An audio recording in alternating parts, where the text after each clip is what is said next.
We want the truth. Courtroom drama and community outcry in Likona force murder case. In a raw report, Magistrate Court became a crucible of tension and testimony on Tuesday as the bail hearing for Duduzi Trevor Mnisi, accused of a brutal murder of 14-year-old Likona Force, unfolded with emotional weight and legacy uncertainty. The proceedings expose a case built on a single eyewitness, contested alibi, and a community demanding justice. This is Makana Visa bringing you the truth, the insights, and the real stories that matter. Straight from the heart of Pungalenja TV. No jinx, no spin, and no compromise. Now let's dive into it. In a courtroom thick with silence and sorrow, the fight for justice in the murder of 14-year-old Likona Force has become more than a legal battle.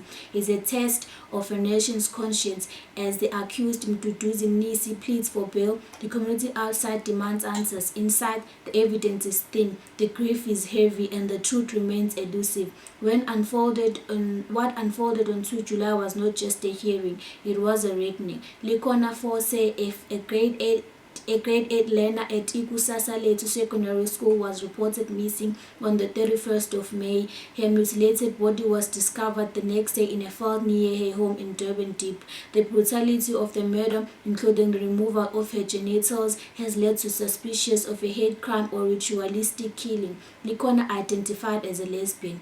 The way she was killed, not even a man could be killed like that by one person. Someone must have held her down. It's obvious she must have fought, Tozamile Mlenze, Likona's father says. Mduduzi Mnisi, 39 years old, was arrested on 9 June. He has prior conviction for attempted murder and robbery, and he is currently on parole until 2027. He denies knowing Likona and claims he was in Davidson the night she disappeared. I don't know who the deceased is. I've never met or even seen her. I only heard about her when I was charged with her murder, Mduduzi Mnisi in court testimony stated. The state opposed bail, citing the risk of mob justice and Mnisi's criminal history. But under cross-examination, investigating officer Sergeant Moses Semosa admitted, "No, Your Worship," when asked if he had any physical evidence linking Mnisi to the crime. The arrest was based solely on the testimony of eyewitness Nelly Samjali, who claimed to have seen Mnisi and Likona enter a house together. Mnisi allegedly returned alone with food. Defense attorney Kayeko Hotong challenged the arrest. "You are saying to the court again that it is not safe, that the accused is granted bail because the community is angry outside. What I want to put to you is that you place the accused in this position where the community is angry against him." Kayeng Hokong defense attorney. The alibi, a girlfriend contradiction. Mnisi's girlfriend, Pinky Khato, testified that he returned to her home around 7 p.m. on 31st of May and stayed the night. But under pressure from the state, she contradicted his earlier claim that he was in Davidson at 11 a.m. that day. If the accused says at 11 o'clock he was in Davidson, would he be lying? Yes, that's correct. Exchange between State Prosecutor Shadrach Temek and Pinky Khatso.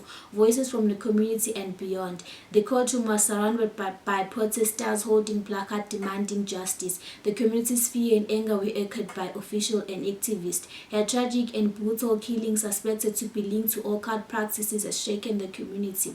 The city stands with the family during the time of immense grief. David Dembe, strategic advisor to the MMC for Public Safety, states, "The murders of Ole Rato and Likona are yet another painful reminder that South Africa remains one of the most dangerous places in the world to be a woman. How many more must die before we say enough is enough?" Themba Masango, Secretary General of the North, in my name.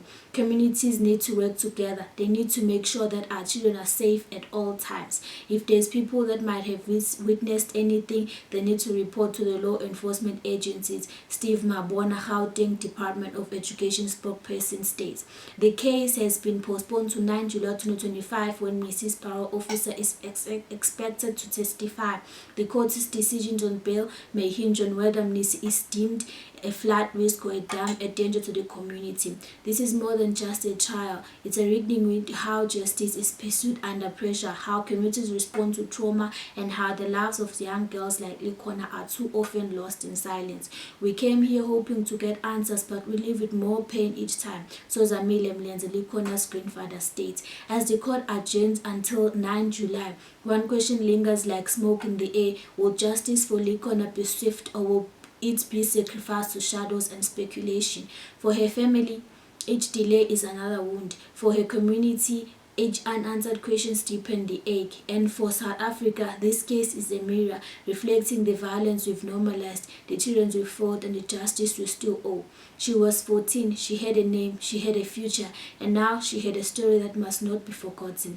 Reporting from the heart of Rodeport, Amakwana Vista for Pungalenja TV, where truth is not just told but felt. Thank you for tuning in again. Please like, subscribe, and comment on the comment section below. If you'd like to work with us, please drop a topic that we'll cover in the next session.